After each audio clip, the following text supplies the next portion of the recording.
భారత badminton star మాజీ world champion PV Sindhu Venkata దత్తసాయిల పెళ్లి దావత్ ఘనంగా జరిగింది. మంగళవారం హైదరాబాద్ లోని ఫైనాన్షియల్ డిస్ట్రిక్ట్ సమీపంలోని అన్వయ కన్వెన్షన్ లో జరిగిన ఈ రిసెప్షన్ కు సినీ రాజకీయ క్రీడా ప్రముఖులు హాజరై ఈ నూతన వధూవరులను ఆశీర్వదించారు. తెలంగాణ ముఖ్యమంత్రి రేవంత్ రెడ్డితో పాటు గవర్నర్ జిష్ణుదేవ్ వర్మ, సుప్రీంకోర్టు మాజీ ప్రధాన న్యాయమూర్తి జస్టిస్ ఏవి రమణ గారు కూడా పివి సింధు వెంకట దత్తసాయిలకు ఆశీస్సులను అందించారు. అలాగే సినీ రంగం నుంచి మెగాస్టార్ చిరంజీవి, నాగార్జున, అర్జున్, ఆలీ, మృణాల్ ఠాకూర్, అజిత్లు ఈ వేడుకలో భాగమయ్యారు. ఇక వీరి పెళ్లి ఉదయపూర్ లో అత్యంత సన్నిహితుల మధ్య జరిగిన విషయం తెలిసిందే. ఈ నేపథ్యంలో పివి సింధును పెళ్లి చేసుకున్న ఆ వ్యక్తి ఎవరు, పెళ్లి తర్వాత బ్యాడ్మింటన్ కు పులి స్టాప్ పెట్టబోతుందా, ఒక సాధారణ కుటుంబం నుంచి 500 కోట్ల ఆస్తిని సింధు ఎలా సంపాదించింది, పివి సింధు వెంకటసాయి పెళ్లి వెనుక అసలు నిజాలను ఈ వీడియోలో మనం తెలుసుకుందాం. వీడియో చాలా ఇంట్రెస్టింగ్ గా ఉంటుంది. ఇలాంటి ఎన్నో ఇన్ఫర్మేటివ్ వీడియోస్ కోసం మీ సపోర్ట్ గా జస్ట్ ఒక లైక్ చేయండి చాలు. పూసర్ల వెంకట సింధు అలియాస్ పివి సింధు ఈమె 1995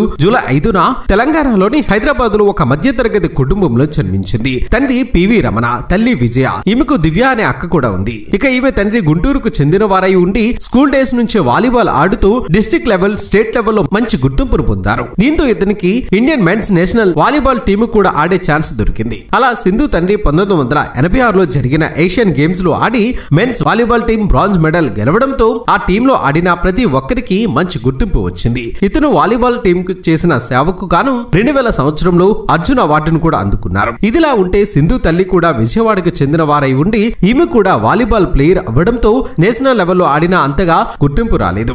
ఇక ఈ సమయంలోనే పివి రమణ గారితో విజయ్ గారికి మంచి పరిచయం పెరిగి ఆ పరిచయం కాస్త నిదానంగా ప్రేమబంధంతో ఒక్కటయ్యారు. స్పోర్ట్స్ కోటాలో ఇండియన్ రైల్వేలో జాబ్ రావడంతో ఇరు కుటుంబాలు కలిసి వీరిని గ్రాండ్ గా పెళ్లి జరిపించగా పెళ్లయ్యాక వీరిద్దరిని సికింద్రాబాద్ లోని ఇండియన్ రైల్వేస్ లో అపాయింట్ చేశారు. అలా వీరి అన్యోన్య సంసారానికి గుర్తుగా దివ్య, సింధు అనే ఇద్దరు అమ్మాయిలు జన్మించారు. ఇక ఈమె పెద్ద కూతురు దివ్యాకి నెట్ బాల్ గేమ్ పై ఇంట్రెస్ట్ ఉండేది. అలా అందులో నేషనల్ లెవెల్ ఆడుతూ మరోవైపు డాక్టర్ గా కూడా తన కెరియర్ ను స్టార్ట్ చేసింది. ఇక అలా తన క్లాస్మేట్ తో ప్రేమలో ఉన్న దివ్య 2012లో అతన్ని పెళ్లి చేసుకుని లైఫ్ లో సెటిల్ అయింది. ఇదిలా ఉంటే బ్యాడ్మింటన్ ప్లేయర్ గోపీచంద్ 2001లో జరిగిన all England open badminton championship లో వరల్డ్ ఛాంపియన్స్ ని ఓడించి ట్రోఫీని గెలవడంతో గోపీచంద్ పేరు ఇండియాలో మారుమ్రోగిపోయింది. గోపీచంద్ కు వచ్చిన క్రేజ్ ను చూసి సింధు 7 ఏళ్లకే తన కూడా బ్యాడ్మింటన్ ప్లేయర్ అవ్వాలని తల్లిదండ్రులకు చెప్పగా అందుకు తల్లిదండ్రులు కూడా ఈమెకు సపోర్ట్ చేయడం మొదలు పెట్టారు. అలా ఈమె తండ్రి తనకు తెలిసిన బ్యాడ్మింటన్ కోచ్ అయిన మెహబూబ్ అలీ గారి దగ్గర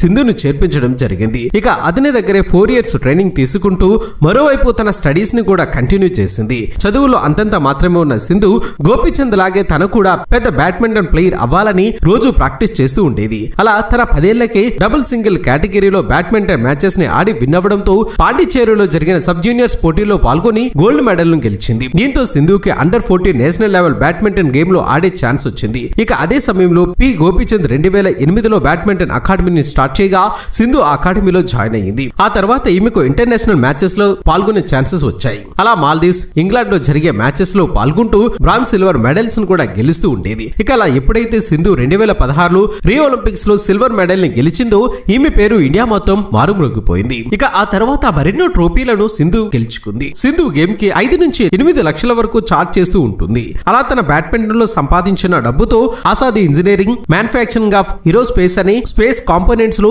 digital insurance, spinning, EV tech farm academy, universal sports bees, రోగన్ అనే స్పోర్ట్స్ బ్రాండ్ కంపెనీలు సింధు ఇన్వెస్ట్ చేసి వాటి ద్వారా సంవత్సరానికి 3 నుంచి 5 కోట్ల వరకు ప్రాఫిట్ పొందుతూ ఇప్పుడు 500 కోట్ల నెట్వర్త్ ని కలిగి ఉండడం గమనార్హం.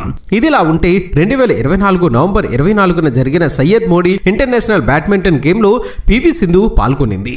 సాధారణంగా సింధు తల్లి లేక తండ్రి స్టేడియం కు వచ్చి తనని ఎంకరేజ్ చేసేవారు. కానీ ఆ రోజు వెంకట దత్తసాయి అనే అతను పివి సింధును సపోర్ట్ చేస్తూ ఎంకరేజ్ చేయడంతో మొదట్లో ఆమె తరపున బంధువేమో అని అందరూ అనుకున్నారు. అలా ఆ మ్యాచ్ లో పివి సింధు గెలవడంతో మళ్లీ తన ఫామ్ లోకి వచ్చిందని అభిమానులందరూ ఆనందించారు. ఇదిలా ఉంటే సింధు తండ్రి డిసెంబర్ 2న మీడియా ముందుకు వచ్చి డిసెంబర్ 22న సింధుకి వెంకట దత్తసాయి అనే అతనితో పెళ్లి జరిపిస్తున్నామని అనౌన్స్ చేయడంతో అందరూ ఈ వెంకట దత్తసాయి గురించి ఆరా తీయడం మొదలు పెట్టారు. గోరవల్లి వెంకట దత్తసాయి ఇతను ఇన్కమ్ ట్యాక్స్ డిపార్ట్మెంట్ లో 32 ఏళ్లుగా పనిచేస్తున్న జీటీ వెంకట దత్తారావు గారి మొదటి అబ్బాయి అని చెప్పుకోవచ్చు. వీరు ప్రాపర్ కరీంనగర్ అయినప్పటికీ పని నిమిత్తం హైదరాబాద్ కు వచ్చి సెటిల్ అయ్యారు. ఇక 1990 ఆగస్టు 5న జన్మించిన వెంకట సాయి బెంగళూరులో తన బీబీఏ డిగ్రీని పూర్తి చేసి ఆ తర్వాత పూణేలో ఎంబీఏ కంప్లీట్ చేశాడు. ఇక తనకు ఓన్ గా బిజినెస్ స్టార్ట్ చేయాలని ఉన్న ఇన్వెస్ట్మెంట్ కు డబ్బులు లేని కారణంగా కొన్ని కంపెనీస్ లో జాబ్ చేయాల్సి చేయాల్సి వచ్చింది. అలా మొదటిగా ముంబైలో ఉండే జిందాల్ కంపెనీలో ఇన్ హౌస్ కన్సల్టెంట్ గా పనిచేయగా ఆ తర్వాత కొన్ని కంపెనీస్ కి ఫైనాన్షియల్ అడ్వైజర్ గా కూడా పనిచేశారు. అలా ఆ తర్వాత ఇతను డేటా మేనేజ్మెంట్ కి సంబంధించిన పోసిటెక్స్ టెక్నాలజీస్ అనే కంపెనీని 2013లో రిజిస్టర్ చేయించగా ఇతని స్కిల్స్ ని చూసి 2019లో కొన్ని కంపెనీస్ పోసిటెక్స్ కంపెనీలో ఇన్వెస్ట్ చేసేందుకు ముందుకు వచ్చాయి. అలా ఇండియాలో ఉండే టాప్ బ్యాంక్స్ డేటా స్టోరేజ్ కు సంబంధించిన సేవల్ని అందిస్తూ ఆ కంపెనీ కొంతవరకు గుర్తింపు పొందింది. ఇక తన తండ్రి 2022లో ఇన్కమ్ ట్యాక్స్ ఆఫీసర్ గా రిటైర్ అవడంతో తన తండ్రి తమ్ముడిని కూడా పోసిటెక్స్ లో ఎండీలుగా జాయిన్ చేసుకున్నారు. అలా వెంకట సాయి ఇప్పుడు 50 కోట్ల నెట్వర్క్ తో తన బిజినెస్ ని రన్ చేయడం గమనార్హం. ఇదిలా ఉంటే వెంకట సాయి బిజినెస్ లో సక్సెస్ అవ్వడంతో ఇతని తల్లిదండ్రులు 34 ఏళ్లున్న వెంకట దత్తసాయిని పెళ్లి చేయాలని ఒక మంచి అమ్మాయిని వెతికే పనిలో పడ్డారు. అలా ఈ క్రమంలోనే పివి సింధు తరపున బంధువులు సింధుకు కూడా సంబంధాలు వెతుకుతున్నారని తెలిసి వీరిని అప్రోచ్ అవ్వగా పివి సింధు పెళ్లి తర్వాత కూడా బ్యాడ్మింటన్ ఆడతాననే కండిషన్ మీదే వెంకట దత్తసాయితో పెళ్లికి ఒప్పుకున్నట్లు తెలుస్తోంది. దీంతో ఇరు కుటుంబాల మధ్య అండర్స్టాండింగ్ కుదిరి ఎంగేజ్మెంట్ ఆ తర్వాత వివాహం నేడు రిసెప్షన్ తో ఈ నూతన జంట ఒక్కటయ్యారు. ఏది ఏమైనా పెళ్లి బంధంతో ఒక్కటైన ఈ నూతన వధూవరులకు మనము కూడా బెస్ట్ విషెస్ ను తెలియజేద్దాం. మరి ఈ వీడియో మీకు నచ్చినట్లయితే తప్పక లైక్ చేసి మీ అభిప్రాయాన్ని కామెంట్ రూపంలో చెప్పండి ఫ్రెండ్స్. మేము చేసే ప్రతి వీడియో వెనుక చాలా కష్టం ఉంటుంది. ఆ కష్టానికి మీరిచ్చే ప్రతిఫలం ఒక లైక్ కొట్టి సబ్స్క్రైబ్ చేసుకోవటమే. చేస్తారు కదా ఫ్రెండ్స్.